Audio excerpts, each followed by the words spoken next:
காலையில் மதுரை மண்டல செயற்குழு கூட்டத்தில் பங்கேற்று அதனை முடித்துக்கொண்டு திரும்புவதற்கே மாலை 4 மணி ஆகிவிட்டது. நேற்று மாலை திருச்சிராப்பள்ளியிலே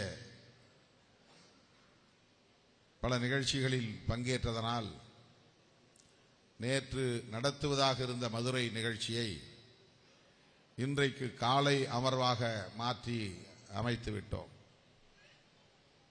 அதனால் உரிய நேரத்திற்கு நெல்லை வந்து சேர இயலவில்லை. 7:30 மணிக்குத்தான் நெல்லை நகருக்குள்ளேயே நுழைந்தோம். முன்னணி பொறுப்பாளர்கள் எல்லாம் பேசிக் கொண்டிருக்கிறார்கள் என்ற தகவல் வந்தது. ஆகவே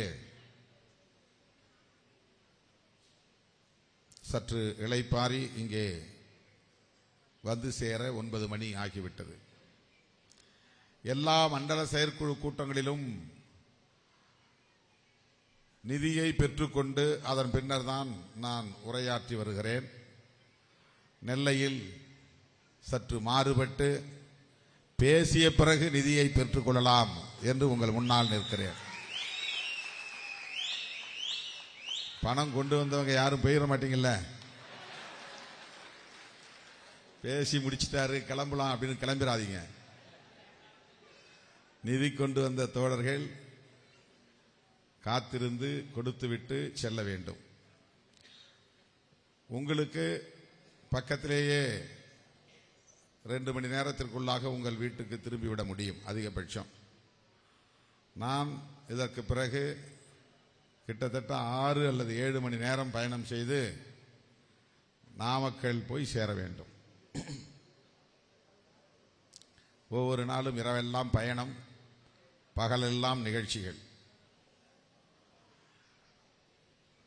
ஆகவே விரைந்து இங்கே நிகழ்ச்சியை முடித்தால்தான் ஒரு 3 மணி அல்லது 3:30 மணிக்காவது அங்கே போய் எங்களால் சேர முடியும். 4 மணி ஆயிரும். அதன் பிறகுதான் கொஞ்ச நேரம் உடலை கீழே போட்டு ஓய்வெடுக்க வேண்டும்.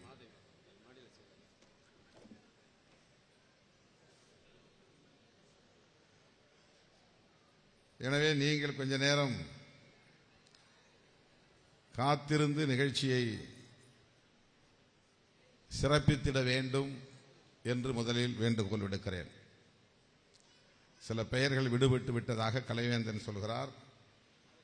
மாதவி, அடுத்து ஜெயசரண்யா, மதன், கருணாகரன், பாண்டி, தாமஸ் என்கிற தமிழ் வளவன், காளிமுத்து, டேவிட், மேரி, சித்திக் ஆகிய தோழர்களுக்கும் என்னுடைய வணக்கத்தை தெரிவித்துக் கொள்கிறேன். அல்காலித் அவர்களுக்கும். சில பேர் வரல, அதனால அந்த பேரை விட்டுட்டு படித்தோம். ஆனாலும் படிக்க சொல்றார் கலைவேந்தன். அவர்களுக்கும் என்னுடைய வணக்கம். தோழர்களே, ஆகஸ்ட் 17 நாம் நடத்தவிருக்கிற மாநாடு தமிழக அரசியல் களத்தில் மாபெரும் தாக்கத்தை ஏற்படுத்த வேண்டும். இதை சொல்லுவதற்காகத்தான் உங்களை தேடி வந்து பார்க்கிறேன், உங்களை நாடி வந்திருக்கிறேன். இன்றைக்கு ஜூலை 17, சரியாக 1 மாதம்தான் இடைவெளி. ஆகஸ்ட் 17 வழக்கமாக தமிழர் எழுச்சி நாள் என்று என்னுடைய பிறந்த நாள் கொண்டாடப்பட்டு வருகிறது. கடந்த ஆண்டு என்னுடைய சிற்றன்னை ஆகஸ்ட் 17 என்று காலமாகிவிட்டார். ஆகவே கடந்த ஆண்டு இந்த நிகழ்ச்சியை நாம் நடத்த இயலவில்லை. 16ஆம் தேதி இரவு சென்னையிலே கவியரங்கம் நடைபெற்றுக் கொண்டிருக்கிற போதே பிழைக்க மாட்டார், எந்த நேரத்திலும் காலமாகி விடுவார் என்ற தகவல் வந்தது. விடிய விடிய நிகழ்ச்சியை முடித்துக்கொண்டு நான் திருச்சியை நோக்கி வந்து கொண்டிருக்கிற போதே அவர் காலமாகிவிட்டார் என்ற தகவல் கிடைத்தது.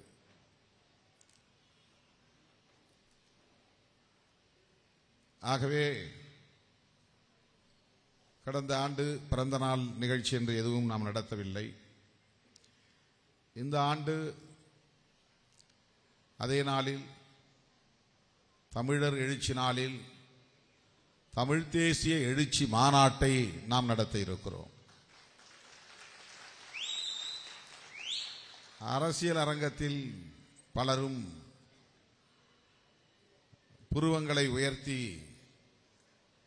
என்ன தேர்தல் முடிந்த பிறகு மாநாடு நடத்துகிறீர்கள் என்று வியப்பாக பார்க்கிறார்கள், கேள்வி எழுப்புகிறார்கள். வழக்கமாக தேர்தலை ஒட்டி மாநாடுகளை நடத்துவது அரசியல் கட்சிகளின் நடைமுறையாகும். நம்மை பொறுத்தவரையில் தேர்தலை குறிவைத்து காய்களை நகர்த்துவதில்லை. பிரச்சனைகளின் அடிப்படையில் போராட்ட களங்களை அமைக்கிறோம். கருத்தியல் சார்ந்த மாநாடுகளை அவ்வப்போது ஒருங்கிணைக்கிறோம். ஆக நாம் நடத்துகிற போராட்டங்கள், நாம் ஒருங்கிணைக்கிற மாநாடுகள், இவை அனைத்தும் தேர்தலை குறிவைத்ததாக ஒருபோதும் அமைந்ததில்லை. அப்படி நாம் திட்டமிட்டதில்லை. நம்மை பொறுத்தவரையில் நம்முடைய போராட்ட வாழ்க்கையின் ஊடாக அவ்வப்போது நாம் தேர்தலை எதிர்கொள்கிறோம், அவ்வளவுதான். தேர்தலை நோக்கிய பயணம் இல்லை நம்முடைய பயணம். நம்முடைய பயணத்தின் ஊடாக தேர்தல் அவ்வப்போது வந்து செல்கிறது. அதை நாம் எதிர்கொண்டுதான் ஆக வேண்டும். 2.5 ஆண்டுகளுக்கு ஒரு முறை தேர்தல் வருகிறது. முதலில் சட்டமன்ற தேர்தல், அடுத்து நாடாளுமன்ற பொதுத் தேர்தல். 2026 சட்டமன்ற பொதுத் தேர்தல் முடிந்துவிட்டது. அடுத்து 2029 நாடாளுமன்ற பொதுத் தேர்தல் வரப்போகிறது. அரசியல் கட்சிகள் அடுத்த தேர்தலுக்கு தயாராகி கொண்டிருக்கின்றன. உள்ளாட்சி தேர்தல் எப்போது வேண்டுமானாலும் வரலாம். அது தமிழ்நாடு மாநில அரசு முடிவெடுக்கக்கூடிய ஒன்று. அந்த காலக்கெடு முடிந்த பிறகும் நடத்தினாலும் நடத்துவார்கள். முடிவதற்கு முன்னதாகவே கலைத்துவிட்டு வேகமாக நடத்தினாலும் நடத்துவார்கள். அது மாநில அரசின் கட்டுப்பாட்டில் உள்ள அதிகாரம். 2029 நாடாளுமன்ற பொது தேர்தல். அந்த தேர்தலை ஒட்டி கூட்டணி கணக்குகளை தீர்மானிப்பது, காய்களை நகர்த்துவது அரசியல் கட்சிகளின் தவிர்க்க முடியாத செயல் திட்டங்களாகும். நம்மை பொறுத்தவரையில் நாம் நம்முடைய இலக்கு எதுவோ அந்த இலக்கை நோக்கி சிந்திக்கிறோம். நம்முடைய இலக்கு என்ன? இலக்குன்னா நாம் எந்த இடத்தை நோக்கி போய் சேர வேண்டும், இந்த இயக்கம் மக்களை எந்த இடத்தை நோக்கி இட்டு செல்ல வேண்டும் என்று தீர்மானிப்பதுதான் இலக்கு. நம்முடைய இலக்கு புரட்சியாளர் அம்பேத்கர் கண்ட கனவை நனவாக்குவது. புரட்சியாளர் அம்பேத்கர் என்ன கனவு கண்டார்? அவருடைய கனவை எப்படி நாம் பார்க்க முடியும், புரிந்து கொள்ள முடியும்? புரட்சியாளர் அம்பேத்கர் என்ன கனவு கண்டார் என்றால், சாதிகள் இல்லாத ஒரு தேசத்தை கட்டமைக்க வேண்டும் என்பது அவருடைய கனவு. சாதியை ஒழிப்பது அவருடைய கனவு. எதற்காக சாதியை ஒழிக்க வேண்டும்? அதை ஒழிக்க முடியுமா? எதற்காக சாதிகளை, சாதிய கட்டமைப்பை, சாதிய சமூகத்தை ஒழிக்க வேண்டும் என்று புரட்சியாளர் அம்பேத்கர் விரும்பினார் என்றால், மக்களிடையே சமத்துவத்தை நிலைநாட்ட வேண்டும் என்பதுதான். சமத்துவத்தை நிலைநாட்டுவதற்கும் சாதியை ஒழிப்பதற்கும் என்ன சம்பந்தம்? இங்கேதான் சம்பந்தம் இருக்கிறது, தொடர்பு இருக்கிறது. சாதி சமத்துவத்திற்கு எதிரானது. சமத்துவம் இங்கே நிலை பெற வேண்டுமானால் அல்லது மீட்கப்பட வேண்டுமானால் சாதிய கட்டமைப்பு நீடிக்கிற வரை அது நிகழாது. ஏனென்றால் சாதிய சமூகம் உயர்வு தாழ்வு என்கிற ஒரு நிலையை, பிறப்பால் உயர்ந்தவன் பிறப்பால் தாழ்ந்தவன் என்கிற ஒரு சமூக நிலையை உறுதிப்படுத்தி வைத்திருக்கிறது, நிலைப்படுத்தி வைத்திருக்கிறது, பாதுகாத்து வருகிறது, தக்க வைத்து வருகிறது.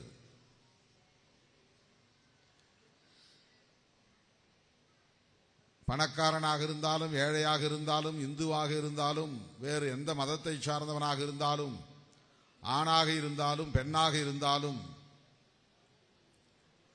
அவர்களிடையே இந்தியாவில் மட்டும்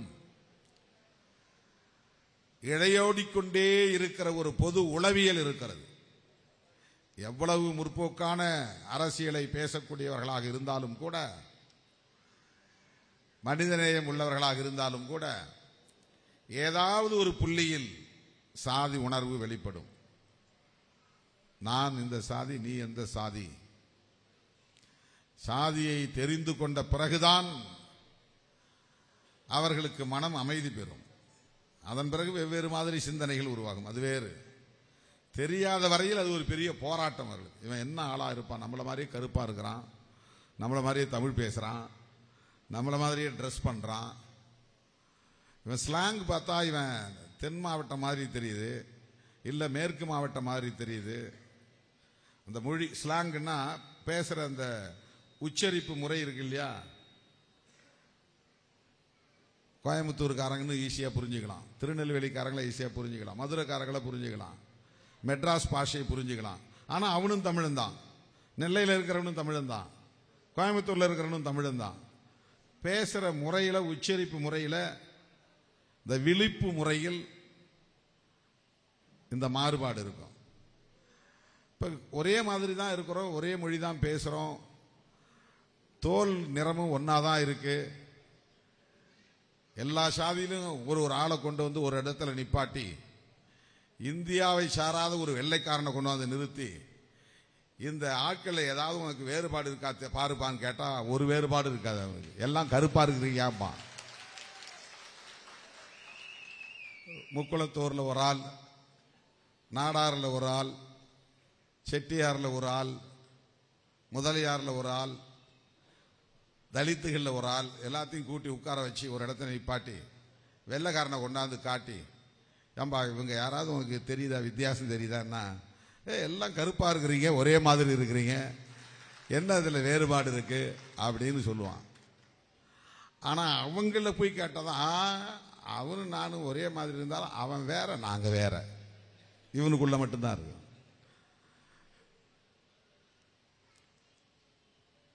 அவன் வேற நான் வேற இவனுக்குள்ளே உருவாகிற அந்த சிந்தனைக்கு என்ன காரணம் என்றால், ஏற்கனவே இங்கு போதிக்கப்பட்டிருக்கிற,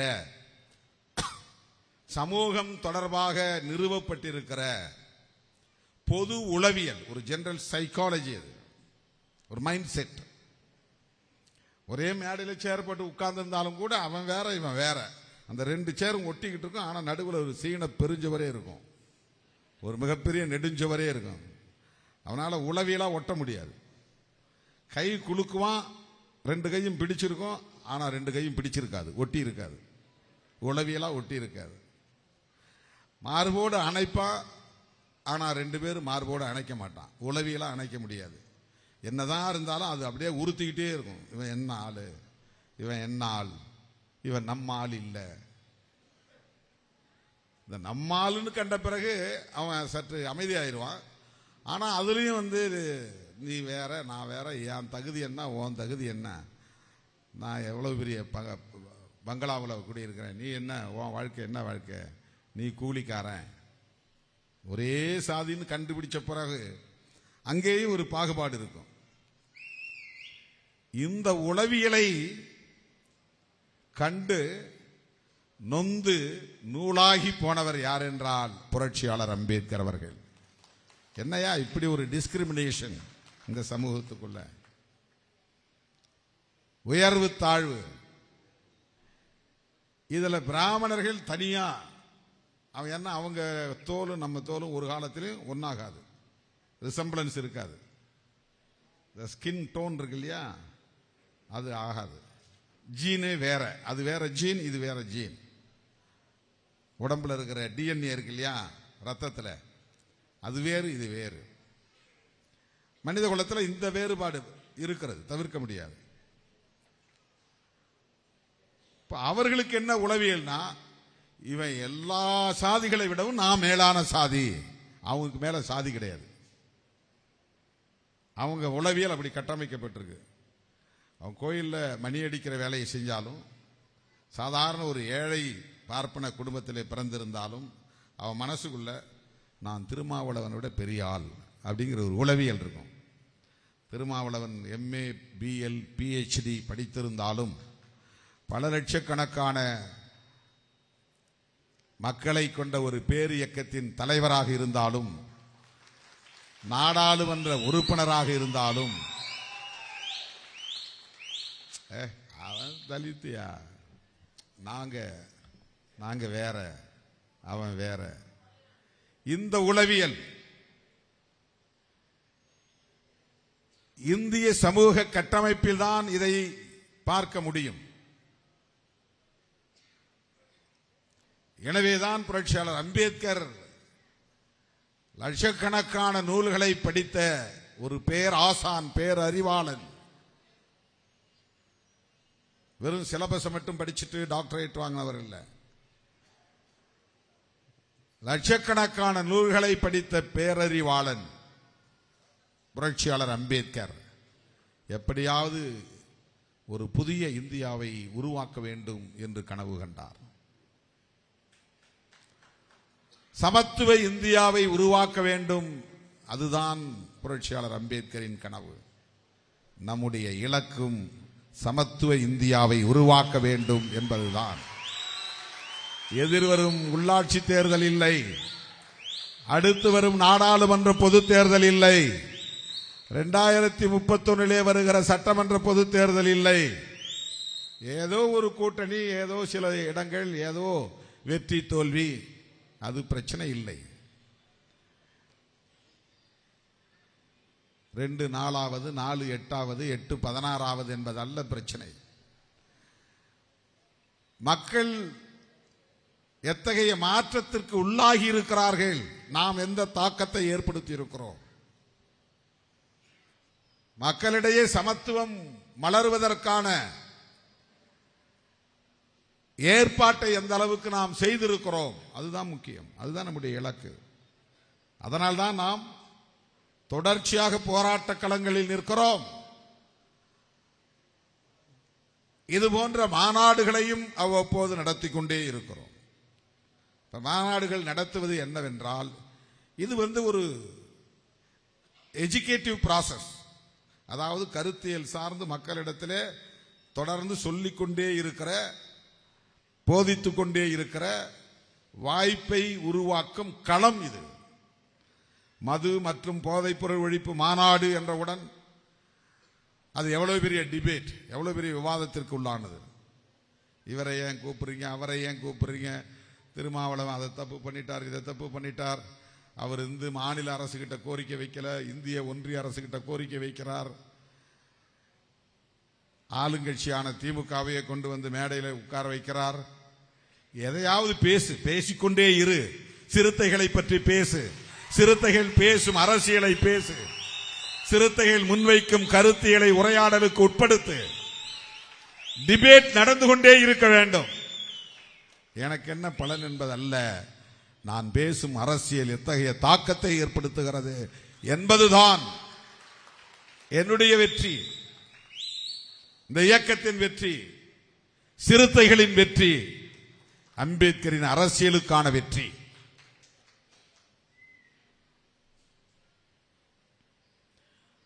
ஆகவே அம்பேத்கர் கனவு என்னன்னு கேட்டா, நீங்க தூங்கி எழுச்சி அம்பேத்கர் கனவு என்ன சொல்லு அப்படின்னு கேட்டா, சமத்துவ இந்தியாவை கட்டமைப்பதுதான் என்று சொல்ல வேண்டும்.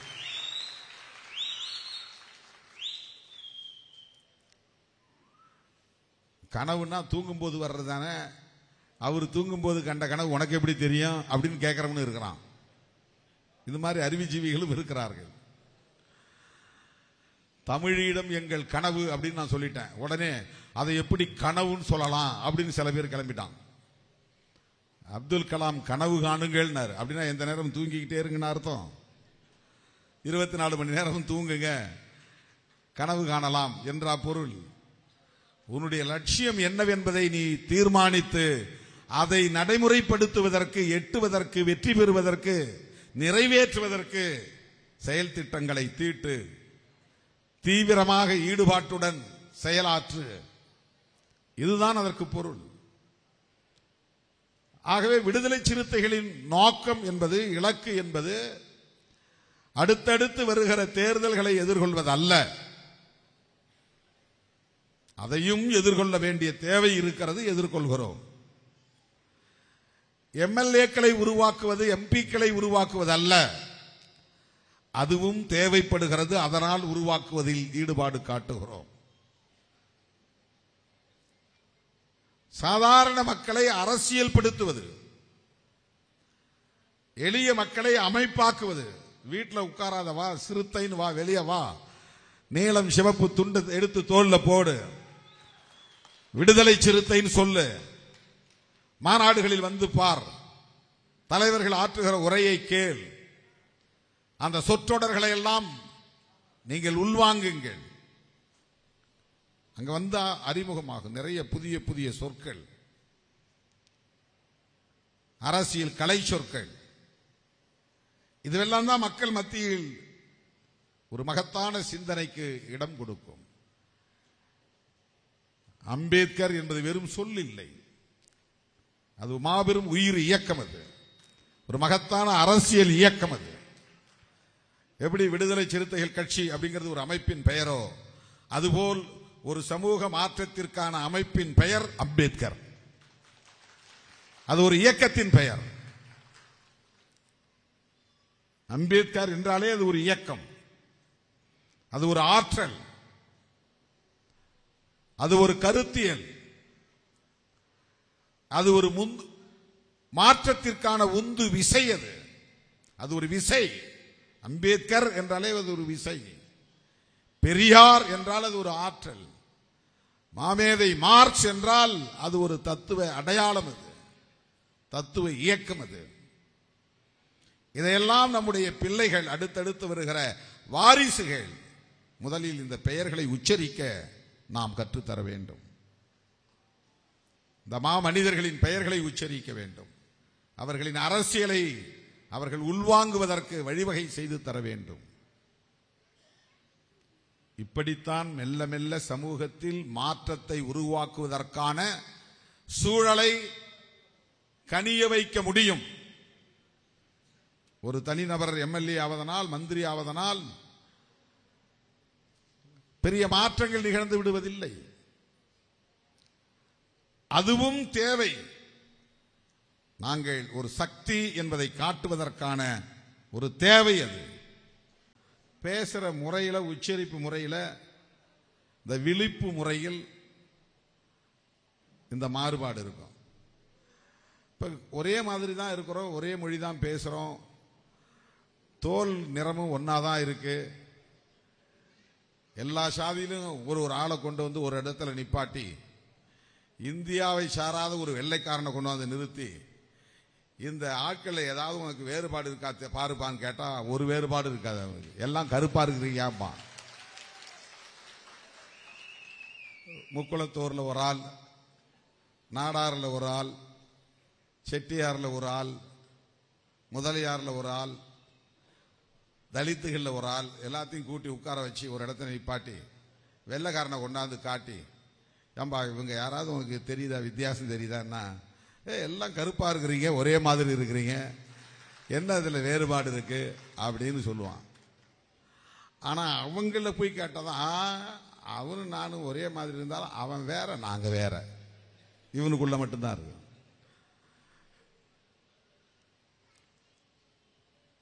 அவன் வேறு நான் வேற, இவனுக்குள்ளே உருவாகிற அந்த சிந்தனைக்கு என்ன காரணம் என்றால், ஏற்கனவே இங்கு போதிக்கப்பட்டிருக்கிற சமூகம் தொடர்பாக நிறுவப்பட்டிருக்கிற பொது உளவியல், ஒரு ஜெனரல் சைக்காலஜி, அது ஒரு மைண்ட் செட். ஒரே மேடையில் சேர் போட்டு உட்கார்ந்துருந்தாலும் கூட அவன் வேற இவன் வேற, அந்த ரெண்டு சேரும் ஒட்டிக்கிட்டு இருக்கும். ஆனால் நடுவில் ஒரு சீன பெருஞ்சவரே இருக்கும், ஒரு மிகப்பெரிய நெடுஞ்சவரே இருக்கும். அவனால உளவியலா ஒட்ட முடியாது. கை குலுக்குவான், ரெண்டு கையும் பிடிச்சிருக்கும், ஆனா ரெண்டு கையும் பிடிச்சிருக்காது, ஒட்டி இருக்காது, உளவியலா ஒட்டி இருக்காது. மார்போடு அணைப்பா, ஆனா ரெண்டு பேரும் மார்போடு அணைக்க மாட்டான், உளவியலா அணைக்க முடியாது. என்னதான் இருந்தாலும் அது அப்படியே உறுத்திக்கிட்டே இருக்கும். இவன் என்ன ஆளு, இவன் என்ன ஆள், இவன் நம்ம ஆள் இல்லை. இந்த நம்ம ஆளுன்னு கண்ட பிறகு அவன் சற்று அமைதியாயிருவான். ஆனா அதுலயும் நீ வேற நான் வேற, என் தகுதி என்ன உன் தகுதி என்ன, நான் எவ்வளவு பெரிய பங்களாவில் குடியிருக்கிறேன், நீ என்ன உன் வாழ்க்கை என்ன வாழ்க்கை, நீ கூலிக்காரன், ஒரே சாதின்னு கண்டுபிடிச்ச பிறகு அங்கேயும் ஒரு பாகுபாடு இருக்கும். இந்த உளவியலை கண்டு நொந்து நூலாகி போனவர் யார் என்றால் புரட்சியாளர் அம்பேத்கர் அவர்கள். என்னையா இப்படி ஒரு டிஸ்கிரிமினேஷன் இந்த சமூகத்துக்குள்ள, உயர்வு தாழ்வு, இதுல பிராமணர்கள் தனியா, அவன் என்ன அவங்க தோலும் நம்ம தோலும் ஒரு காலத்திலும் ஒன்னாகாது, ரிசம்பிளன்ஸ் இருக்காது. ஸ்கின் டோன் இருக்கு இல்லையா, அது ஆகாது. ஜீனே வேற, அது வேற ஜீன், இது வேற ஜீன். உடம்புல இருக்கிற டிஎன்ஏ இருக்கு இல்லையா, ரத்தத்தில், அது வேறு இது வேறு. மனித குலத்தில் இந்த வேறுபாடு இருக்கிறது, தவிர்க்க முடியாது. அவர்களுக்கு என்ன உளவியல்னா, இவன் எல்லா சாதிகளை விடவும் நான் மேலான சாதி, அவங்களுக்கு மேல சாதி கிடையாது. அவங்க உளவியல் அப்படி கட்டமைக்கப்பட்டிருக்கு. அவன் கோயிலில் மணி அடிக்கிற வேலையை செஞ்சாலும், சாதாரண ஒரு ஏழை பார்ப்பன குடும்பத்திலே பிறந்திருந்தாலும், அவன் மனசுக்குள்ள நான் திருமாவளவனை விட பெரிய ஆள் அப்படிங்கிற ஒரு உளவியல் இருக்கும். திருமாவளவன் எம்ஏ பிஎல் பிஹெச்டி படித்திருந்தாலும், பல லட்சக்கணக்கான மக்களை கொண்ட ஒரு பேர் இயக்கத்தின் தலைவராக இருந்தாலும், நாடாளுமன்ற உறுப்பினராக இருந்தாலும், அவன் தலித்தியா, நாங்க வேற, அவன் வேற. இந்த உளவியல் இந்திய சமூக கட்டமைப்பில் தான் இதை பார்க்க முடியும்.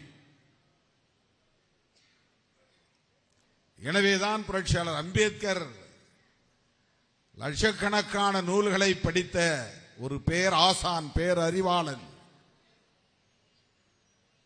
வெறும் சிலபஸ் மட்டும் படிச்சுட்டு டாக்டரேட் வாங்கினவர் இல்லை,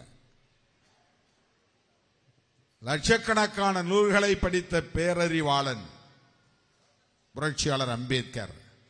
எப்படியாவது ஒரு புதிய இந்தியாவை உருவாக்க வேண்டும் என்று கனவு கண்டார். சமத்துவ இந்தியாவை உருவாக்க வேண்டும், அதுதான் புரட்சியாளர் அம்பேத்கரின் கனவு. நம்முடைய இலக்கும் சமத்துவ இந்தியாவை உருவாக்க வேண்டும் என்பதுதான். எதிர்வரும் உள்ளாட்சி தேர்தல் இல்லை, அடுத்து வரும் நாடாளுமன்ற பொது தேர்தல் இல்லை, 2031 வருகிற சட்டமன்ற பொது தேர்தல் இல்லை. ஏதோ ஒரு கூட்டணி, ஏதோ சில இடங்கள், ஏதோ வெற்றி தோல்வி, அது பிரச்சனை இல்லை. 2 4வது, 4 8வது, 8 16வது என்பதல்ல பிரச்சனை. மக்கள் எத்தகைய மாற்றத்திற்கு உள்ளாகி இருக்கிறார்கள், நாம் எந்த தாக்கத்தை ஏற்படுத்தி இருக்கிறோம்,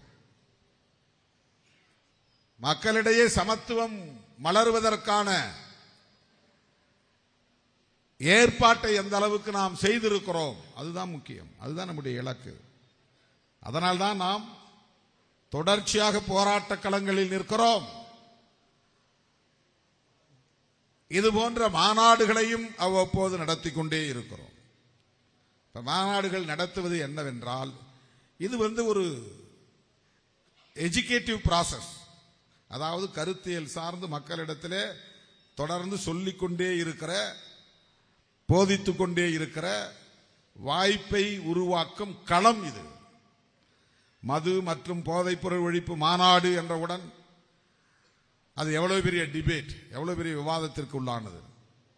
இவரை ஏன் கூப்பிடுறீங்க, அவரை ஏன் கூப்பிடுறீங்க, திருமாவளவன் அதை தப்பு பண்ணிட்டார், இதை தப்பு பண்ணிட்டார், அவர் மாநில அரசு கிட்ட கோரிக்கை வைக்கல, இந்திய ஒன்றிய அரசு கிட்ட கோரிக்கை வைக்கிறார். ஆளுங்கட்சியான திமுகவையே கொண்டு வந்து மேடையில் உட்கார வைக்கிறார். எதையாவது பேசு, பேசிக்கொண்டே இரு. சிறுத்தைகளை பற்றி பேசு, சிறுத்தைகள் பேசும் அரசியலை பேசு, சிறுத்தைகள் முன்வைக்கும் கருத்தியலை உரையாடலுக்கு உட்படுத்து. டிபேட் நடந்து கொண்டே இருக்க வேண்டும். எனக்கு என்ன பலன் என்பதல்ல, நான் பேசும் அரசியல் எத்தகைய தாக்கத்தை ஏற்படுத்துகிறது என்பதுதான் என்னுடைய வெற்றி, இந்த இயக்கத்தின் வெற்றி, சிறுத்தைகளின் வெற்றி, அம்பேத்கரின் அரசியலுக்கான வெற்றி.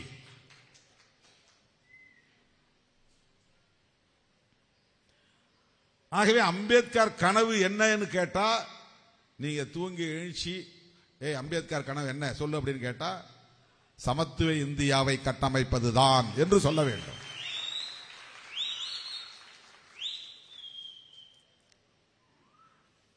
கனவுன்னா தூங்கும்போது வர்றது தானே. அவர் தூங்கும்போது கண்ட கனவு உனக்கு எப்படி தெரியும் அப்படின்னு கேட்கறவனு இருக்கிறான். இது மாதிரி அறிவுஜீவிகளும் இருக்கிறார்கள். தமிழீழம் எங்கள் கனவு அப்படின்னு நான் சொல்லிட்டேன். உடனே அதை எப்படி கனவுன்னு சொல்லலாம் அப்படின்னு சில பேர் கிளம்பிட்டான். அப்துல் கலாம் கனவு காணுங்கள் அப்படின்னா எந்த நேரம் தூங்கிக்கிட்டே இருங்கன்னு அர்த்தம். 24 மணி நேரம் தூங்குங்க, கனவு காணலாம் என்றா பொருள்?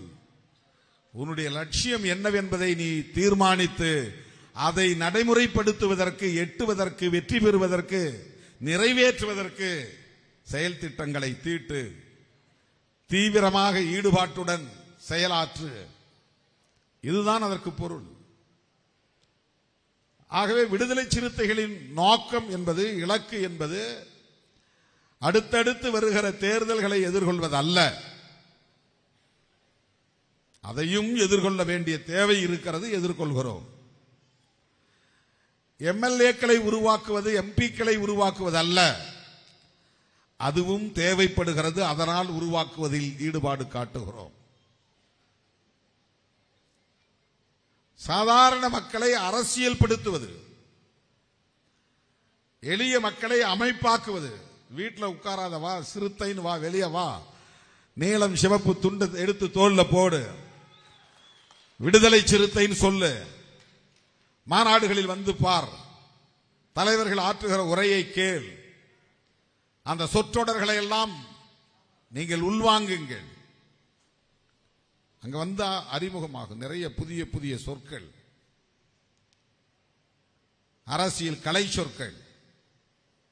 இதுவெல்லாம் தான் மக்கள் மத்தியில் ஒரு மகத்தான சிந்தனைக்கு இடம் கொடுக்கும்.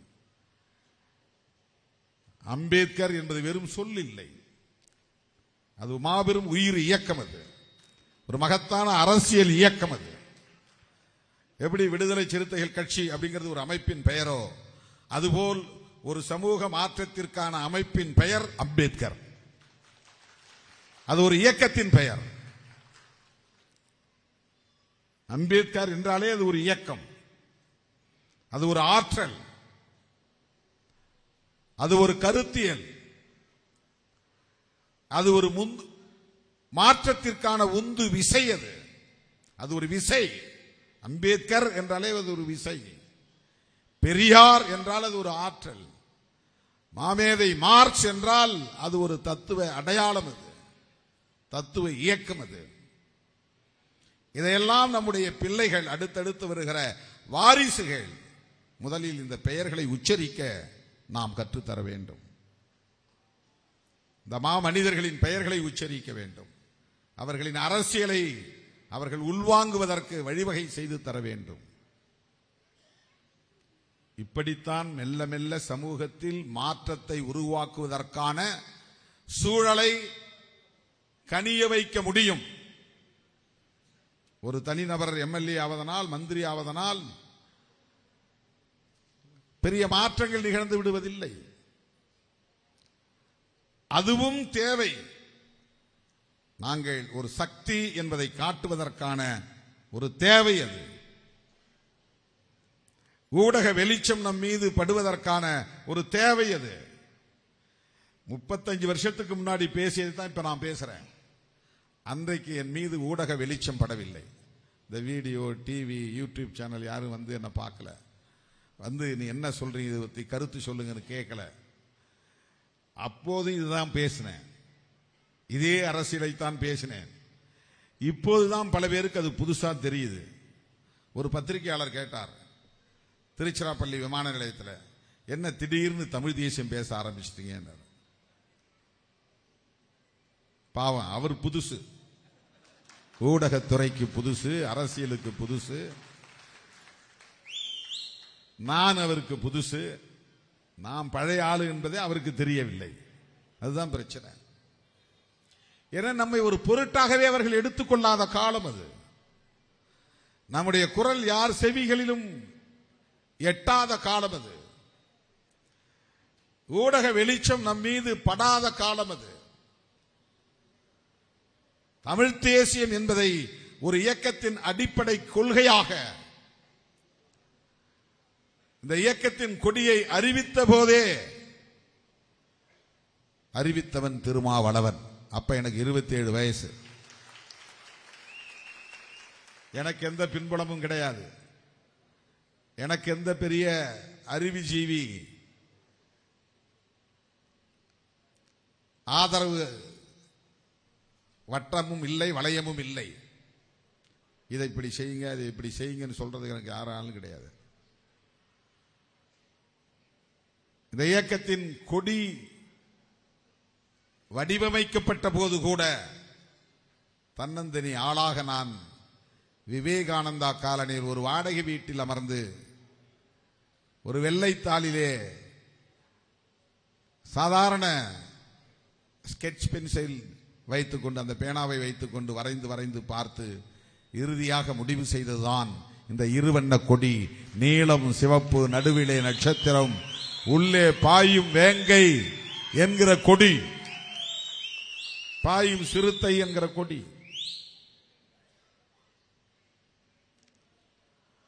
அப்போது நான் கொடி சொல்லும் கொள்கை விளக்கம் என்ற துண்டறிக்கையை தயார் செய்து வண்ணத்தில் அச்சிட்டு அதை மக்களிடத்திலே விநியோகித்த போதே, நீலம் உழைக்கும் மக்களின் விடுதலையை குறிக்கும். அந்த கொடியில் இருக்கிற நீலம் உழைக்கும் மக்களின் விடுதலையை குறிக்கும். நல்லா அண்டர்லைன் பண்ணணும். உழைக்கும் மக்களின் விடுதலையை குறிக்கும்.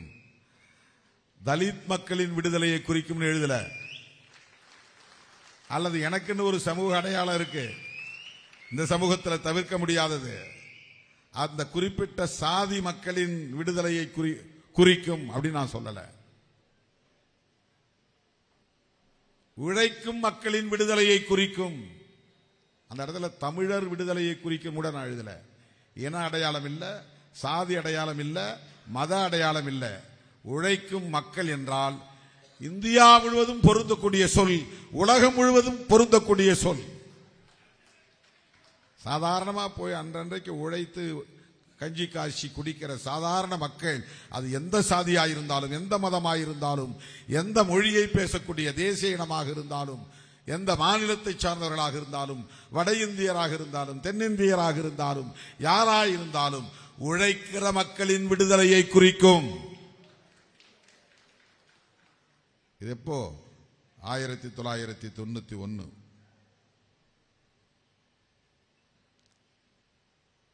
இந்த கொள்கையை நான் வரையறுத்த போது, சிவப்பு புரட்சிகர பாதையை குறிக்கும். அது என்ன புரட்சிகர பாதை? புரட்சியாளர் அம்பேத்கரின் கொள்கை வழியில் இயங்கக்கூடிய ஒரு இயக்கம். புரட்சிக்கு வித்திட வேண்டிய ஒரு பாதையில் தான் இயங்க வேண்டும். சமூகத்தில் எல்லா தளங்களிலும் மாற்றங்கள் உருவாக வேண்டும். டிட்டோ ஏற்கனவே இருக்கிற மாதிரி எல்லாரும் போலவே நாம பேசிக்கிட்டு, எல்லோரும் போலவே முழக்கம் எழுப்பிக் கொண்டு, எல்லோரும் போலவே சராசரியாக தேர்தல் கட்சியாக இருந்தால் அது ஒரு புரட்சிகரமான பாதையாக இருக்க முடியாது. மாற்றங்களை நோக்கிய பாதை, வழக்கமான சராசரியான அரசியல் இயக்கங்களைப் போல் இல்லாமல் அடித்தட்டு மக்களை அரசியல்படுத்தி அவர்களை போராட வைத்து அதன் மூலம் தீர்வுகளை காண்பதற்குரிய போராட்ட பாதை, புரட்சிகர பாதை, தியாகம் செய்கிற பாதை, ரத்தம் சிந்துகிற பாதை, இடதுசாரி பாதை, அதுதான் சிவப்பு. இந்தியாவிலேயே அம்பேத்கர் இயக்கங்கள் எல்லாம் எந்த மாநிலமாக இருந்தாலும் ஒரே கொடி, நீலக்கொடி. அம்பேத்கர் இயக்கங்கள்ல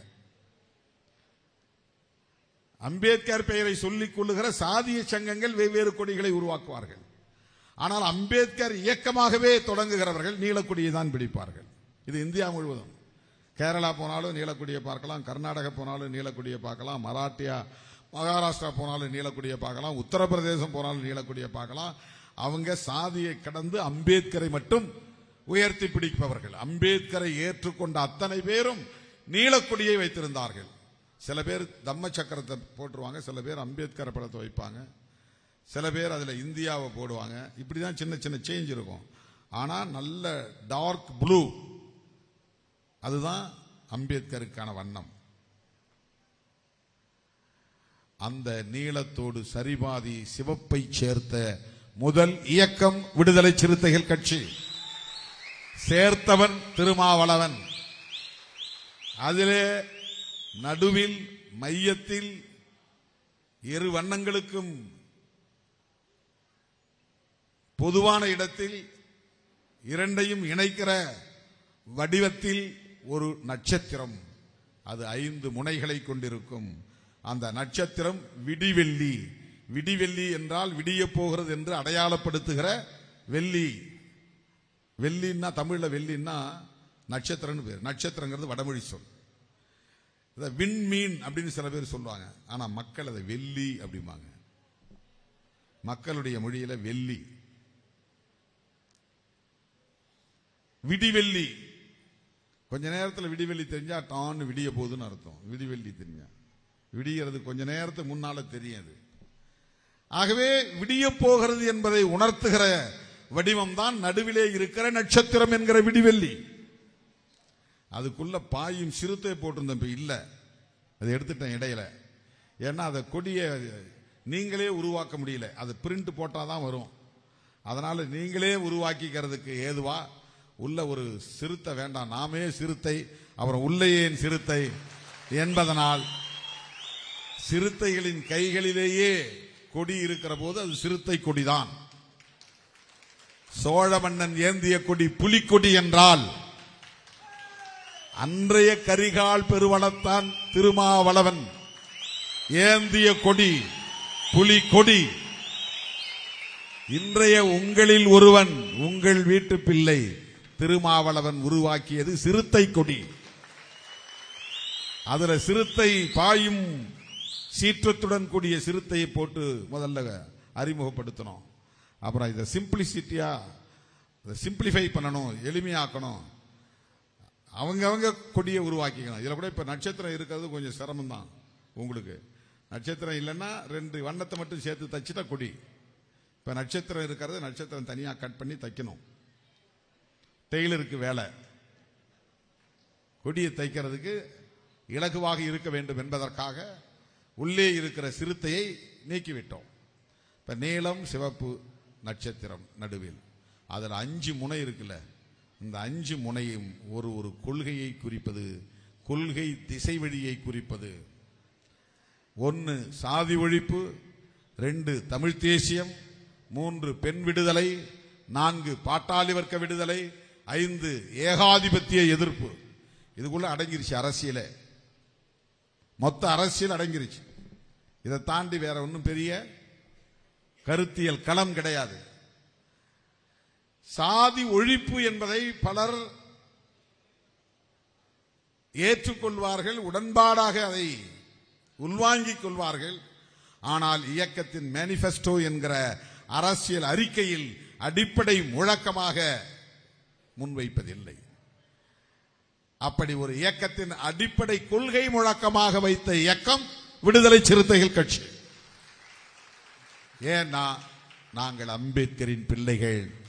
அதுதான் அம்பேத்கரின் கனவு.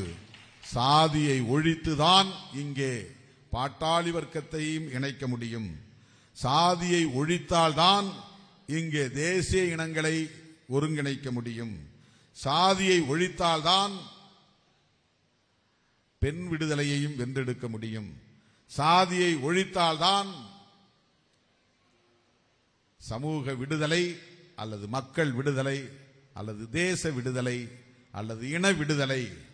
எனவேதான் நான் எழுதிய முழக்கங்களுள் மிகவும் முக்கியமான முழக்கம் சாதி ஒழிப்பே மக்கள் விடுதலை. மக்கள் விடுதலை என்றால் எங்கிருந்து பெற முடியும், எப்படி பெற முடியும் என்றால் சாதியை ஒழிப்பதன் மூலம்தான் பெற முடியும். அது எப்படிங்க முடியும்? சாதாரணமான வேலையா? எப்படி சாதியை ஒழிச்சிட முடியுமா என்று கேட்பார்கள். 100 வருஷத்துக்கு முன்னால இருந்த மாதிரி இன்றைக்கு இருக்கிறதா? சாதியவாதிகளே பேசுறாங்க. ஏங்க அதெல்லாம் அந்த காலங்க. இப்ப யாருங்க சாதி பார்க்கறா? இப்ப யாருங்க சாதி பார்க்கறா அப்படின்னு சொல்றது இருக்குல்ல, அதுதான் சாதி ஒழிப்புக்கான அடித்தளம். சாதி ஒழிப்பை நோக்கி இந்த சமூகம் போய் கொண்டிருக்கிறது. அந்த இறுக்கம் மெல்ல மெல்ல மெல்ல மெல்ல தளர்கிறது. அப்படி இருந்தது அப்படியே லேசா லூசன் ஆகுது, அப்படியே கொஞ்சம் பிளெக்சிபிள் ஆகுது. சாதியை தீவிரமா பார்க்கிறவனே இப்பெல்லாம் யாருங்க சாதி பார்க்கறா அப்படிமா. இன்னும் ஒரு சில பேர், எங்க வீட்டில் எங்க டிரைவர் எல்லாமே தலித்து தாங்க, நாங்க சாதியெல்லாம் பார்க்கறது இல்லைங்க. எங்க வீட்டில் சமையல்காரரே தலித்து தான், அவர் சமைச்சுதான் நாங்க சாப்பிட்றோம், நாங்க சாதி பார்க்கறது இல்லை. எங்க வீட்டில் வேலைக்கார அம்மா எல்லாம் தலித்து தான், நாங்க சாதியெல்லாம் பார்க்கறது, எல்லாம் ஒண்ணும் பண்ணுமா ஒரே தட்டில் நாங்க சாப்பிடுவோம். இந்த உரையாடல் எங்கிருந்து வந்தது? புரட்சியாளர் அம்பேத்கரின் அறிவால் ஏற்பட்டிருக்கிற தாக்கத்தின் விளைச்சல் இது. அவருடைய கொள்கை இந்த மண்ணில் ஏற்படுத்தி இருக்கிற தாக்கத்தின் விளைவு இது. இதை தொடர்ந்து உரையாடலாக தக்க வைத்துக் கொண்டே இருக்கிற விடுதலை சிறுத்தைகளின் வெற்றி இது. இன்னைக்கு பல பேர் சொல்றாங்க, நாங்கெல்லாம் இன்னைக்கு தலை நிமிர்ந்து என்ன சாதின்னு கேட்டா உடனே நாங்க சொல்லிடுறோம். ஏன்னா திருமாவளவன் இருக்கிறாரு, திருமாவளவன் வந்துட்டாரு, எங்களுக்கு அதை பத்திலாம் இப்ப கவலை இல்லை. முன்னதான் ஒரு காலத்தில் நாங்க சாதியை மாத்தி மாத்தி சொல்லிக்கிட்டு இருந்தோம், பதுங்கி பதுங்கி வாழ்ந்துகிட்டு இருந்தோம். இப்ப அப்படி இல்லை. இந்த பிளெக்சிபிலிட்டி, ஒழிக்க முடியாதது என்று இல்லை. சமூக மாற்றம் நம் கண்முன்னே உடனே நிகழ்ந்து விடக்கூடிய ஒன்று அல்ல. அது படிப்படியாக படிப்படியாக படிப்படியாக மக்கள் கொள்கை தெளிவு பெற, அரசியல்படுத்தப்பட எல்லோருமே அதன் மீதான பிடிப்பை விட்டு விடுவார்கள். அது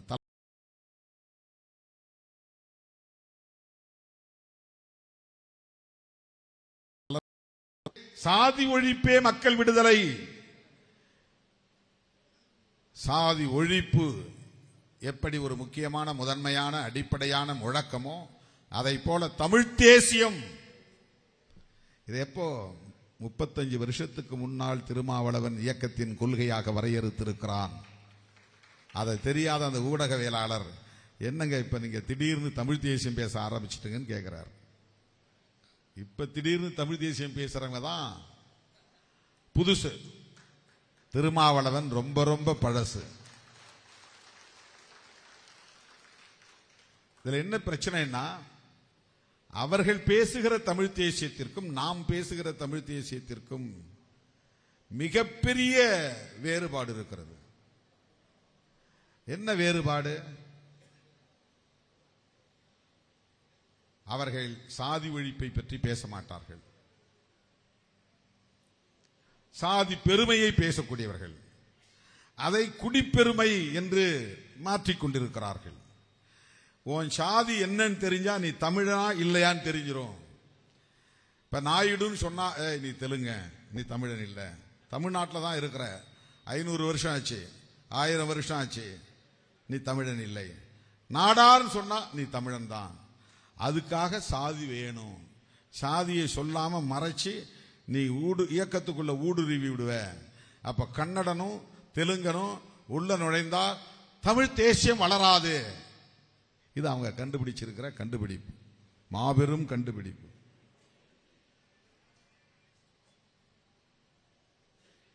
இதை முற்றிலும் நிராகரிக்கிற இயக்கம் விடுதலை சிறுத்தைகள் கட்சி.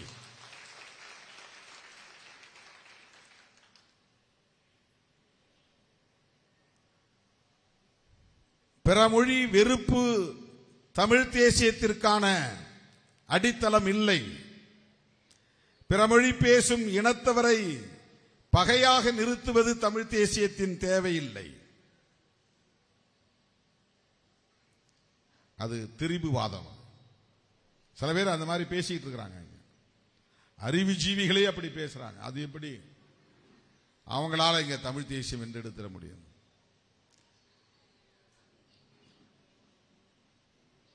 தமிழ் தேசியத்தை விடுதலை சிறுத்தைகள் ஏன் பேசுகிறது? விடுதலை சிறுத்தைகளின் தலைவர் திருமாவளவன் அம்பேத்கர் இயக்கத்தை சார்ந்தவன் தானே. அவனுக்கு சாதி கொடுமைகளை எதிர்ப்பது அதோடு நின்றுக்கணும். சாதிய உரிமைகளை பாதிக்கப்பட்ட மக்களுக்காக பெற்றுத்தர வேண்டும், இடஒதுக்கீடு பெற்றுத்தர வேண்டும், அதோடு நின்றுக்கணும்.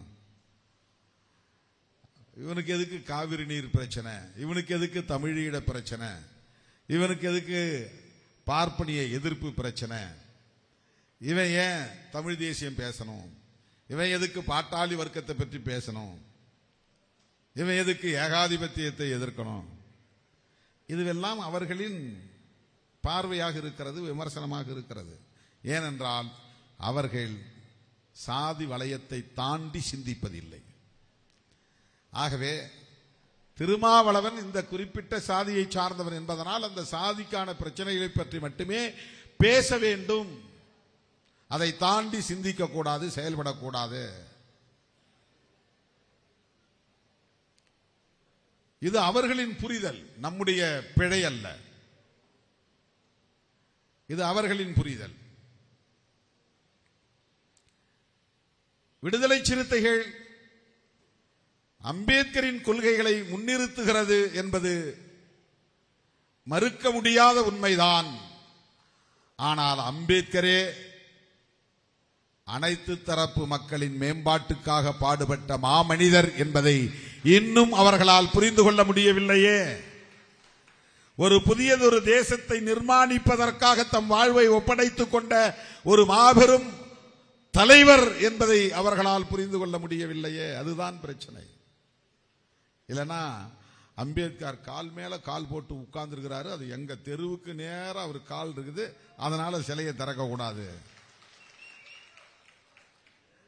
டெல்லியில அம்பேத்கர் கால் மேல் கால் போட்டு இருக்கிற மாதிரி தான் சிலையை மோடியே திறந்து வைத்திருக்கிறார். அந்த காலடியின் கீழ்தான் பிரதமர் மோடி நின்று வணங்குகிறார்.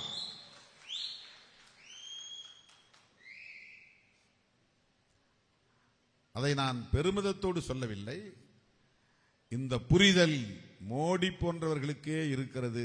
பாரதிய ஜனதாவில் இருந்தாலும் அவர் மாபெரும் தலைவர் என்பதை பாரதிய ஜனதா கட்சியை சார்ந்த தலைவர்கள் உணராமல் இல்லை. அவருடைய கொள்கைக்கு எதிராக இருக்கிறார்கள். ஆனால் புரட்சியாளர் அம்பேத்கரை புறந்தள்ள முடியவில்லை. அவர் எழுதிய அரசமைப்பு சட்டத்தை தொட்டு வணங்கிவிட்டுத்தான் பாராளுமன்றத்திற்குள்ளேயே நுழைந்தார் மோடி. கால் மீது கால் போட்டு அமர்ந்திருப்பது வட இந்தியாவில் சாதாரணமான ஒரு கலாச்சாரம். அது அப்பா முன்னால மகன் கால் மேல் கால் போட்டு உட்கார்ந்திருப்பான். கணவன் முன்னால் மனைவி கால் மேல் கால் போட்டு அமர்ந்திருப்பார். அது அவமதிப்பு கிடையாது. முதலாளியும் தொழிலாளியும் ஒரு இடத்திலே அமர்ந்திருந்தால் ரெண்டு பேருமே கால் மேல் கால் போட்டு உட்கார்ந்து பேசிட்டு இருப்பாங்க. கட்சி தலைவர்களே, சோனியா காந்தி அம்மையார், இந்திரா காந்தி, இது இந்திய தேசிய காங்கிரஸ் தலைவர், அந்த அம்மா உட்கார்ந்துருப்பாங்க. அவங்க பக்கத்தில் உட்கார்ந்துருக்க அவருக்கு கீழே இருக்கக்கூடிய எல்லாருமே கால் மேல் கால் போட்டு தான் உட்கார்ந்துருப்பாங்க. நீ வட இந்திய தலைவர்கள் அமர்ந்திருக்கிற படங்களை பாருங்கள். அங்கே அது ஒரு அவமதிப்பாக கருதப்படவில்லை. ஆனால் இங்கே அம்பேத்கர் எப்படி கால் மேல கால் போட்டு உட்கார்ந்துருக்கலாம், சிலையை திறக்காத. உடனே போலீஸ்காரன் போய் ஷீட் வாங்கி அடிச்சு மூடுறான். அதை அவன் என்ன சொல்றே, அவர் national leader, father of the constitution, அந்த சிலை மேல யாராவது கை வச்சிங்கன்னா தூக்கி உள்ள போட்டுரும், சட்டம் கடுமையா இருக்குது அப்படின்னு சொல்ல வேண்டிய போலீஸ் அவங்க மேல கேஸ் போட மாட்டாங்களாம். அதை எதிர்த்து அம்பேத்கர் சிலையை திறக்க போற தலித்துகள் மேல கேஸ். அது இன்றைக்கும் நடக்கிறது, நேற்றும் நடந்தது, அதற்கு முன்பும் நடக்கிறது. இதுக்கு ஒரு குறிப்பிட்ட ஆட்சி தான் காரணம் அப்படின்னு நம்ம சொல்ல முடியாது. இந்த சமூகத்தில் இருக்கிற சிக்கல் தான் காரணம், பொது உளவியல் தான் காரணம்.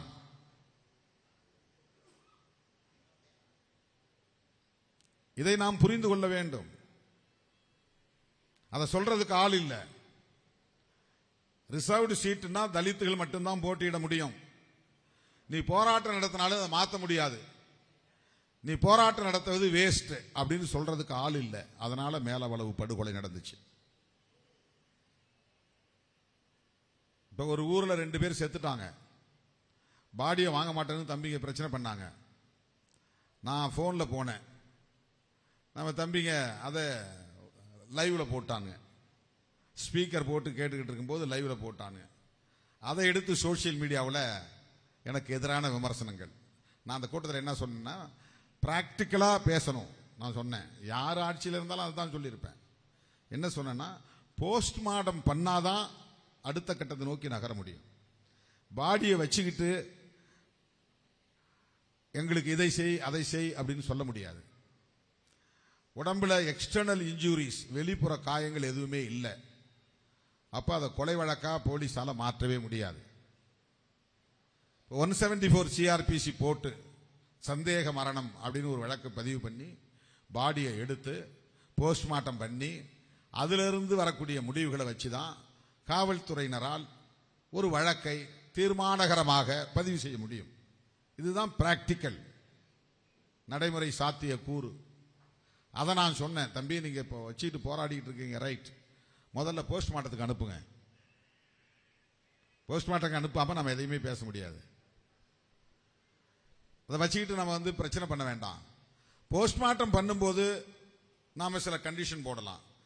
எங்களுக்கு வேண்டிய டாக்டர் உள்ள இருக்கணும்னு கேட்கலாம், நாங்க உள்ள இருக்கணும்னு கேட்கலாம், அதை வீடியோ பதிவு பண்ணுங்க. அது இப்போ மேண்டேட்டரி ஆயிடுச்சு. சந்தேகத்துக்குரிய சாவு எதுவா இருந்தாலும் வீடியோ பதிவு பண்ணணும். இப்படித்தான் செயல்பட வேண்டும். இதை நாம சொல்றோம். உடனே இவர் தாவேகாவில் கூட்டணியில அமைச்சரவையில் இருக்கிறதுனால இவர் போராட வேண்டாம், போஸ்ட்மார்ட்டம் பண்ணுங்கன்னு சொல்றாரு அப்படின்னு விமர்சனம் பண்றான். அப்படி கிடையாது. நாம இப்படி சொல்றோம், அவங்களை வழி நடத்துறோம். அதே மாதிரி மேலவளவில் போராடணும்னு நினைச்ச அந்த கும்பலுக்கு அவங்க சமூகத்தை வழிநடத்தக்கூடிய தலைவர்கள், இது ரிசர்வ்டு பஞ்சாயத்துப்பா, அரசாங்கம் அறிவிச்சிருச்சு, இனிமே ஒன்றும் பண்ண முடியாது, இன்னும் 10 வருஷம் கழிச்சு தான் ரொட்டேஷன் வரும், அப்ப வேணா இதை பொது தொகுதியா மாத்திக்கலாம், இப்ப வேற வழி இல்லை, நீ ஓட்டு போடலன்னா வீட்டுக்குள்ள உட்காந்துக்கோ, போராட்டம் நடத்தணும், வன்முறையில் ஈடுபடணும், தலையை வெட்டணும் போகாத, போய் மாட்டிக்காத, வாழ்க்கை வீணா போயிரும் அப்படின்னு சொல்றதுக்கு ஒரு தலைவர் இல்லை. நல்வழி காட்ட ஒரு தலைவர்கள் இல்லை. அதனால அங்க அந்த இடத்துல வீரம். இந்த நாட்டினுடைய ஜனாதிபதியாக கூட ஒரு தலித் வரலாம், நாங்க விட்டுருவோம். எங்க ஊர்ல பஞ்சாயத்து தலைவர்ல நாங்க உட்கார்ந்த நாற்காலியில ஒரு பறையன் உட்காருவதை எங்களால் ஏற்றுக்கொள்ள முடியாது, அதனால வெட்டுவோம் அப்படின்னு 7 பேரை வெட்டி படுகொலை செய்தார்கள். இது வீரமா அறியாமையா? அதேதான் இன்னைக்கு ஒதியத்தூர்ல.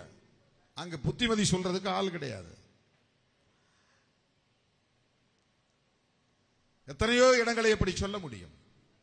வழிகாட்டுவதற்கு ஆள் இல்லை. ஏனென்றால் தலைவர்களாக இருப்பவர்களே சாதியவாதிகளாக இருக்கிறார்கள். அதுதான் பிரச்சனை. அவர்களே அம்பேத்கரை படிக்கவில்லை, பெரியாரை படிக்கவில்லை. அவர்களே முற்போக்கான சிந்தனை கொண்டவர்களாக இல்லை என்பதுதான் பெரிய கவலைக்குரிய உண்மை, கசப்பான உண்மை. ஆனால் விடுதலை சிறுத்தைகள் எது நடைமுறை சாத்தியங்களோ அதில்தான் கவனம் செலுத்துகிறோம். இப்ப சாதி ஒழிப்பு நடைமுறை சாத்தியமானா ஏன் தலைமுறை நடக்காம இருக்கலாம். ஆனா இதை தக்க வைத்துக் கொண்டே இருக்க வேண்டும். இந்த உரையாடல் நிகழ்ந்து கொண்டே இருக்க வேண்டும். இந்த அரசியல் பேசப்பட்டுக் கொண்டே இருக்க வேண்டும். இந்த முற்போக்கு திசையில் மக்களை வழிநடத்தி கொண்டே இருக்க வேண்டும். பெண்களை ஒடுக்குவது கூடாது. பெண்களுக்கு எதிரான வன்முறைகள் தவறு. பெண்களை அடக்கி வைக்க கூடாது. அவர்கள் கல்வி பெற வேண்டும், அதிகாரம் பெற வேண்டும், அவர்களுக்கான இடஒதுக்கீடு வேண்டும். இது பேசுபடு பொருளாக இருந்து கொண்டே இருக்க வேண்டும். அப்படித்தான் சாதி ஒழிக்கப்பட வேண்டும், ஒழிக்கப்பட வேண்டும், ஒழிக்கப்பட வேண்டும். ஏனென்றால் அது உயர்வு தாழ்வை பேசுகிறது. அது சனாதன கருத்து, அது சமத்துவத்திற்கு எதிரானது, சகோதரத்துவத்திற்கு எதிரானது என்பதை பேசிக்கொண்டே இருக்க வேண்டும். அதற்குத்தான் இயக்கம் தேவைப்படுகிறது. அப்படி ஒரு இயக்கம் இன்றைக்கு இந்தியாவிலேயே ஒரே இயக்கம் தான் விடுதலை சிறுத்தைகள் கட்சி.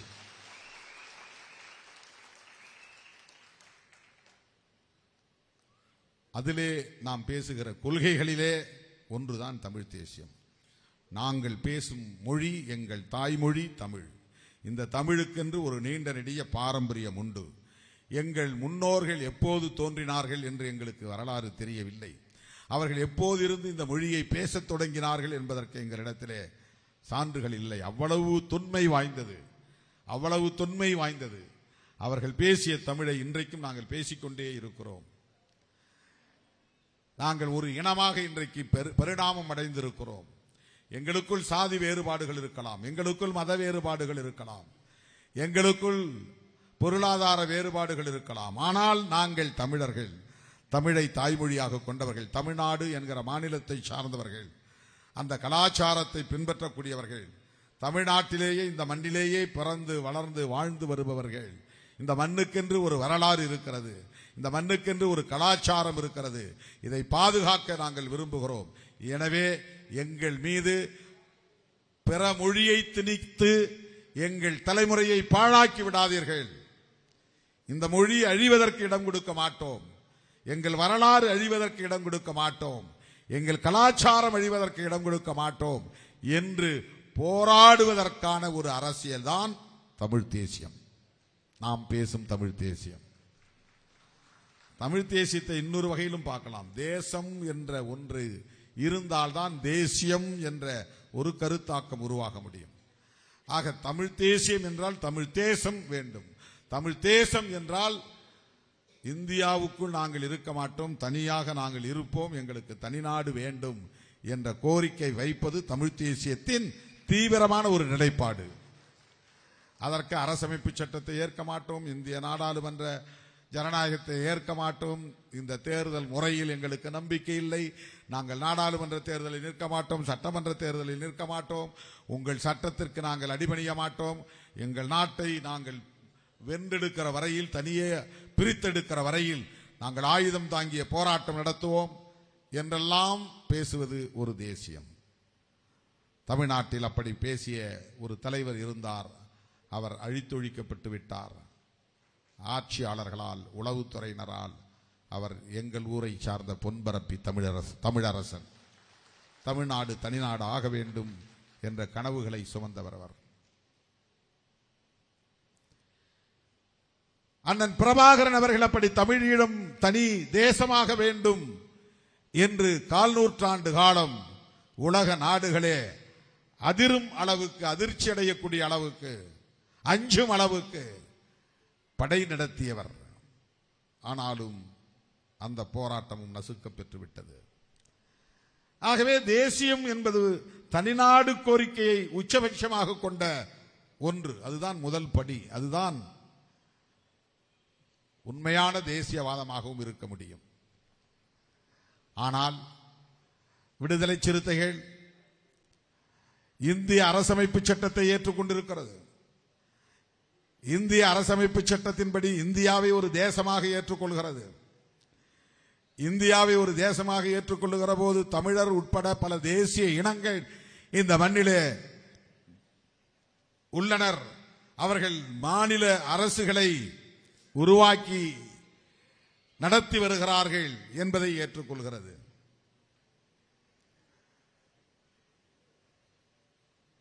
இந்த தேசிய இனங்களின் ஒன்றியமாகத்தான் டெல்லியிலே இருக்கிற மத்திய அரசு இருக்க வேண்டும் என்கிற அரசமைப்பு சட்டத்தின் நிலைப்பாட்டை ஏற்றுக்கொள்கிறது.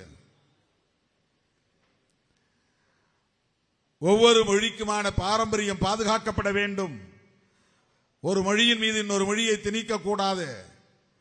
ஒரு இனத்தின் மீது இன்னொரு இனம் ஆதிக்கம் செலுத்தக்கூடாது. ஒரு இனத்தின் கலாச்சாரத்தை இன்னொரு இனம் அழித்துவிடக் கூடாது. அவர்களுக்கான கல்விக் கொள்கையை அவரவரே வரையறுத்துக் கொள்ள வேண்டும். அவர்களுக்கான மாநில அரசை அந்தந்த மாநில மக்களே தேர்ந்தெடுத்துக் கொள்ள வேண்டும். இந்த நிலைப்பாடுகளை, இந்த அரசியலை விடுதலை சிறுத்தைகள் ஏற்றுக்கொள்கிறது. ஆகவே இந்தியா என்கிற தேசத்திற்குள் தமிழ் தேசிய இனம், மலையாள தேசிய இனம், கன்னட தேசிய இனம், மராத்திய தேசிய இனம், இந்தி தேசிய இனம், தெலுங்கு தேசிய இனம் என்ற தேசிய இனங்கள் எல்லாம் ஒற்றுமையாக வாழ வேண்டும். ஆனால் அவரவர் சுதந்திரம், அவரவர் மொழி உரிமை, அவரவர் இன உரிமை, அவரவர் ஆட்சி உரிமை, அவரவர் இறையாண்மை ஆகியவற்றை பாதுகாக்க வேண்டும். பாதுகாப்பதற்கு இடமளிக்க வேண்டும். அரசமைப்பு சட்டம் அதற்கான வழியை வகுத்திருக்கிறது. இந்த அடிப்படையில் நாம் பேசுகிற தேசியவாதம் தான் தமிழ் தேசியவாதம். ஆகவே நாம் பேசுகிற தமிழ் தேசியம் தமிழரசனும் மன்னன் பிரபாகரனும் முன்வைத்த தனித்தமிழ்நாடு அல்லது தனித்தமிழ் ஈழம் என்கிற உச்சபட்சமான கோரிக்கையை வைக்கிற தேசியம் இல்லை. அதை தெளிவாக புரிந்து கொள்ள வேண்டும். அப்படி என்றால் அந்த கருத்தை மறுக்கிறோம் என்று பொருள் இல்லை.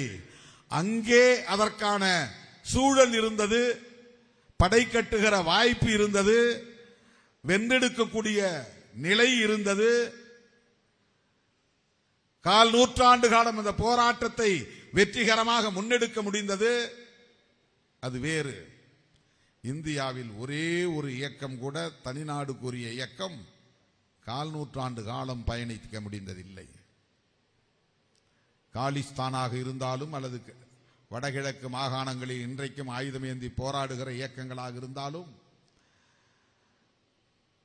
தனி தெலுங்கானா போராட்டம் நடத்திய மாவோயிஸ்டுகள், மார்க்சிஸ்ட் லெனினிஸ்ட் போராட்டங்களாக இருந்தாலும் பெரிய அளவில் அவை வெற்றிகரமாக இயங்க முடியவில்லை. இந்தியா என்கிற பேரரசுக்குள் அது சாத்தியமில்லாமல் போய்விட்டது. ஆனால் அந்தந்த மொழிக்குரிய பாரம்பரியத்தை பாதுகாக்க வேண்டிய பொறுப்பு நமக்கு இருக்கிறது. எனவேதான் இந்தி திணிப்பை எதிர்க்கிறோம். எனவேதான் சமஸ்கிருதமயமாதலை எதிர்க்கிறோம். எனவேதான் RSS எதிர்க்கிறோம். எனவேதான் பிஜேபியை எதிர்க்கிறோம். வேற எந்த பகையும் கிடையாது நமக்கு. பிஜேபி கிட்ட நமக்கு என்ன தனிப்பட்ட முறையில் வெறுப்பு, காழ்ப்பு எதுவும் இல்லை. அவர்கள் அம்பேத்கர் விரும்பிய ஒரு தேசத்தை கட்டமைக்க விரும்பவில்லை. அம்பேத்கர் கனவுக்கு நேர் எதிராக அவர் சாதிகளற்ற, மத ஆதிக்கமற்ற, மத சார்பற்ற ஒரு சமத்துவ இந்தியாவை கட்டமைக்க வேண்டும் என்று விரும்பி வரையறுத்ததுதான் அரசமைப்பு சட்டம்.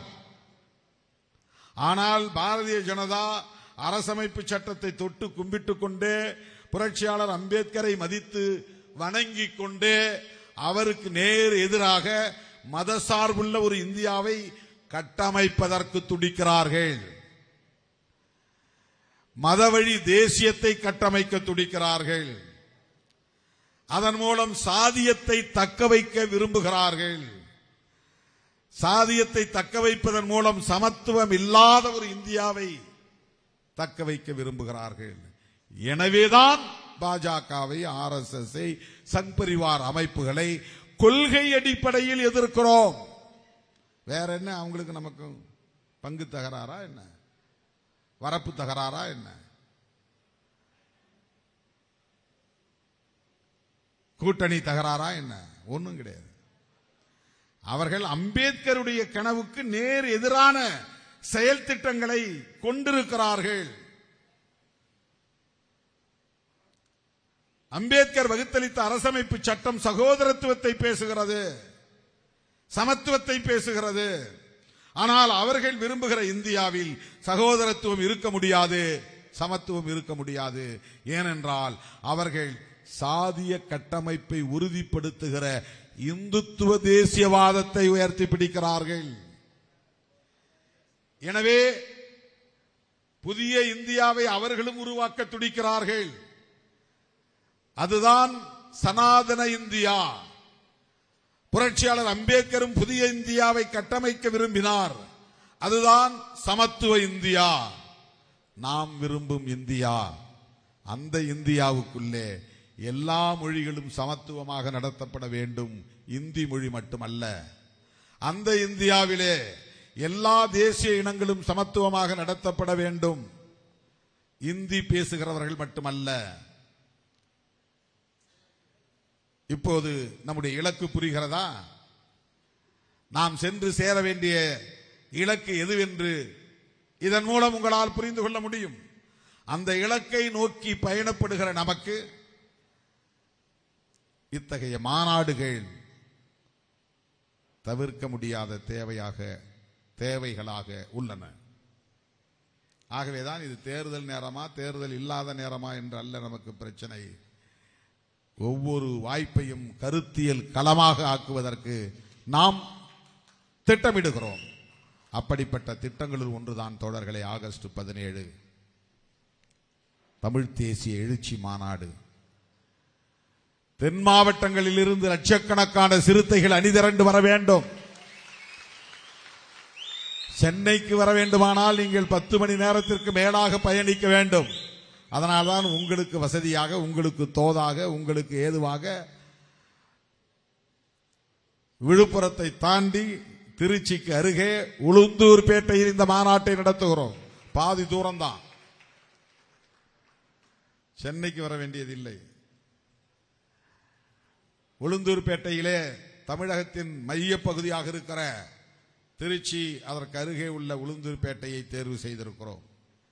என் உயிரின் உயிரான விடுதலை சிறுத்தைகளே, உங்களை தேடி வந்திருக்கிறேன், நாடி வந்திருக்கிறேன். இந்த மாநாடு மாபெரும் வெற்றி பெற வேண்டும். உண்மையான தமிழ் தேசியம் சிறுத்தைகளின் தமிழ் தேசியம்தான். சாதி ஒழிப்புடன் கூடிய தமிழ் தேசியம்தான். சாதி ஒழிப்பே தமிழ் தேசிய விடுதலை, சாதி ஒழிப்பே மக்கள் விடுதலை என்பதை உறுதிப்படுத்துவதற்கான மாநாடாக அந்த மாநாடு அமைய வேண்டும். ஆகவே ஒவ்வொரு கிராமத்திலிருந்தும் சிறுத்தைகள் அணிதிரள வேண்டும் என்று கேட்டு இந்த மண்டல செயற்குழுவை வெற்றிகரமாக ஒருங்கிணைத்த உங்கள் அனைவருக்கும் நன்றி கூறி முடிக்கிறேன்.